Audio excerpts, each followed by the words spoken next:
اور نبی پاک صلی اللہ علیہ وآلہ وسلم نے یہ خواہش کی تھی، آپ نے فرمایا تھا کہ لو استقبلت من امری مستدبرت ما سقت الہدیہ، کہ جس چیز کا مجھے آج پتہ چلا ہے اگر پہلے پتہ چل جاتا تو میں قربانی ساتھ نہ لاتا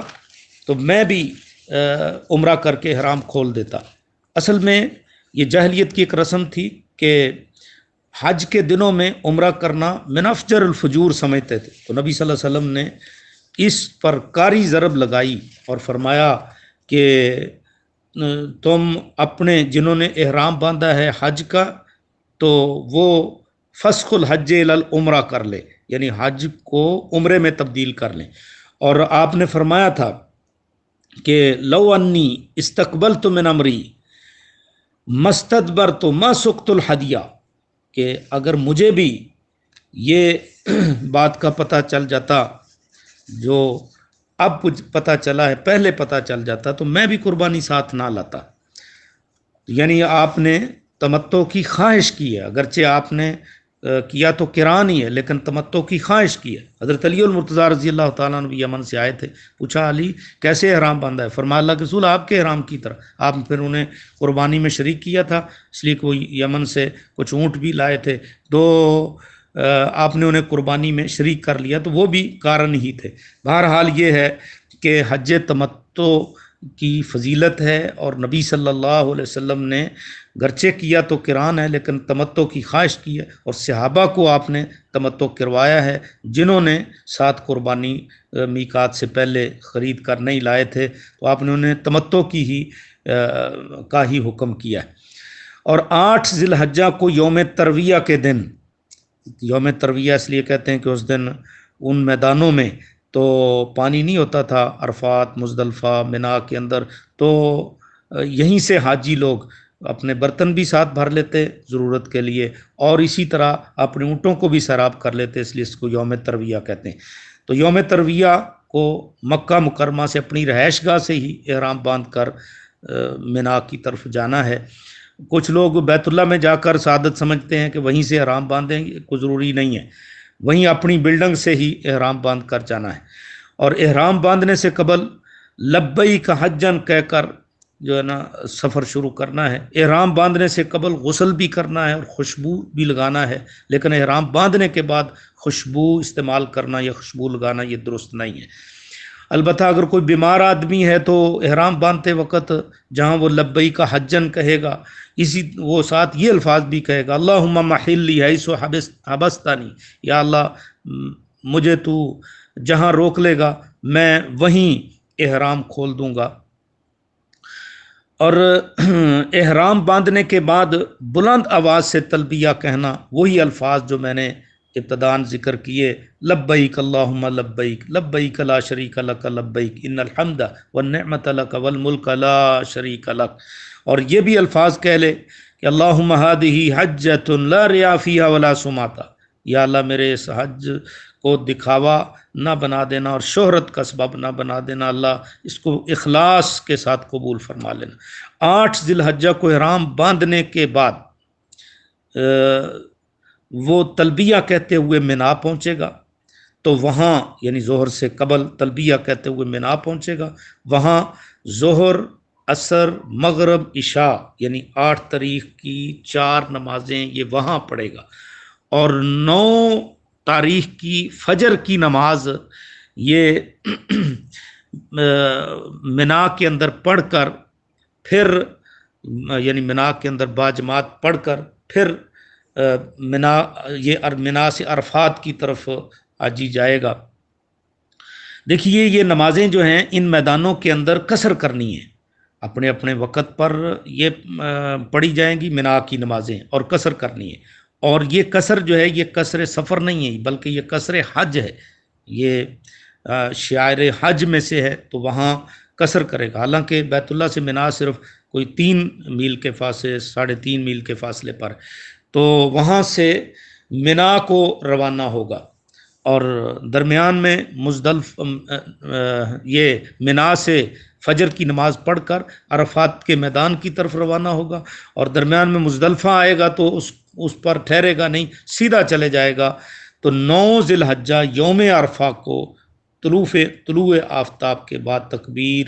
رات کہتے ہوئے، لا الہ الا اللہ پڑھتے ہوئے، تلبیہ کہتے ہوئے عرفات کے میدان میں پہنچے گا۔ عرفات کے دن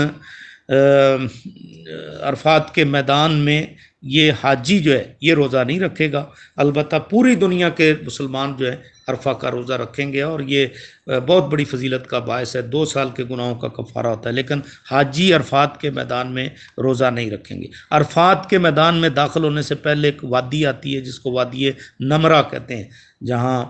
مسجد نمرہ بھی بنی ہوئی ہے، اور اس کا کچھ حصہ جو ہے وادی نمرہ میں، تو وہاں قیام کرنا اور ظہر کے وقت عرفات میں امام کا حج کا خطبہ سننا اگر ممکن ہو سکے تو، کیونکہ وہ وادی نمرہ میں مسجد نمرہ کے اندر ہوتا ہے، تو وہ خطبہ سننے کے بعد ظہر اور عصر دونوں نمازیں ایک اذان اور 2 اقامت کے ساتھ ادا کرے گا، اور باجماعت پڑھے گا اور قصر کرے گا۔ یہ بھی جو قصر ہے یہ بھی حج کی ہی قصر ہے۔ تو یہاں ظہر اور عصر اکٹھی پڑھنی ہے، ایک اذان کے ساتھ، اذان ایک ہوگی، 2 اقامت علیحدہ الگ۔ اور پھر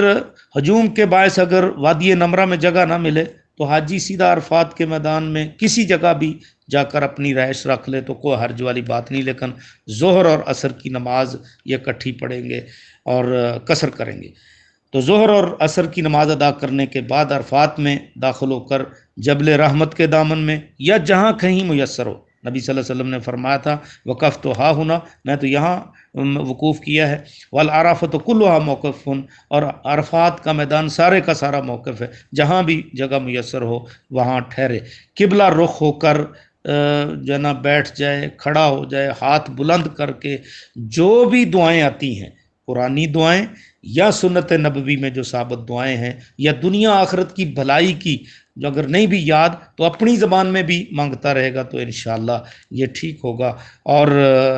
اس کے درمیان تلبیہ بھی کہے، تکبیرات بھی پڑھے، اور اسی طرح لا الہ الا اللہ بھی کہے۔ غروب آفتاب کے بعد نماز مغرب ادا کیے بغیر سکون کے ساتھ تلبیہ کہے، وہاں ایک سارن ہوتا ہے، وصل بجتا ہے اور پتہ چل جاتا ہے کہ اب سورج غروب ہو چکا ہے، تو سنتے ہی وہاں سے جو نا مزدلفہ کی طرف روانہ ہو جائے۔ مزدلفہ پہنچ کر بہتر یہ ہے کہ یہ طریق المشاۃ پر جائے، یہ آسان راستہ ہے، ویسے معلمین گاڑیوں پر لے جاتے ہیں تو ٹھیک ہے سہولت کے پیش نظر، لیکن اس میں ذرا پرابلم ہوتی ہے، رش اور ہجوم بہت زیادہ ہوتا ہے آج کے دور میں، تو اگر طریق المشاۃ پر پیدل چلے گا تو وہ ذرا آسان ہے۔ اور وہاں مزدلفہ پہنچ کر مغرب اور عشاء کی نماز ایک اذان اور 2 اقامت کے ساتھ پڑھے گا، اور وہاں قصر کرے گا، یعنی عشاء کی نماز 2 رکعت پڑھے گا، اور پھر وہاں رات گزارنا ہے،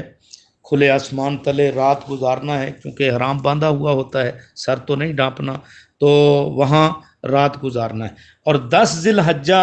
کی نماز فجر اس کی اذان ہوگی، اور معمول سے پہلے یعنی اذان کے فوری بعد جو ہے فجر کی 2 سنتیں پڑھے گا، اور فجر کی نماز ادا کریں گے جماعت کے ساتھ، جہاں بھی جماعت ہو رہی ہے اس کے ساتھ مل کر فجر کی نماز پڑھے گا، اور پھر فجر کی نماز باجماعت ادا کرنے کے بعد مشعر حرام پہاڑی کے دامن میں جہاں کہیں جگہ ملے قبلہ رخ کھڑے ہو کر ہاتھ بلند کر کے دعائیں بھی کرے، اور اسی طرح روشنی پھیلنے کا انتظار کرے۔ جب روشنی پھیل جائے تو تکبیرات پہ کہتے ہوئے اور لا الہ الا اللہ پڑھتے ہوئے، اور اسی طرح تلبیہ کہتے ہوئے اور توبہ استغفار کرتے ہوئے، دعائیں مانگتے ہوئے وہ جو ہے نا میدان منا کی طرف پھر چل دے گا، اور طلوع آفتاب سے قبل سکون کے ساتھ وقار کے ساتھ تلبیہ کہتے ہوئے منا کی طرف روانہ ہوگا۔ راستے میں ایک وادی آتی ہے تو کون سی، جس کو وادی محصر کہتے ہیں، وہاں تیزی سے گزرنا ہے کیونکہ وہاں ہاتھیوں والوں پر عذاب ہوا تھا، اور یہ وادی جو ہے یہ مبدا منا اور نہایا مزدلفہ کے درمیان ہے، مزدلفہ اور منا کے درمیان وادی، یہاں ٹھہرنا نہیں ہے، تیزی سے ہی گزرنا ہے۔ بہرحال منا پہنچ کر طلوع آفتاب کے بعد جمرہ عقبہ کی رمی کرنا،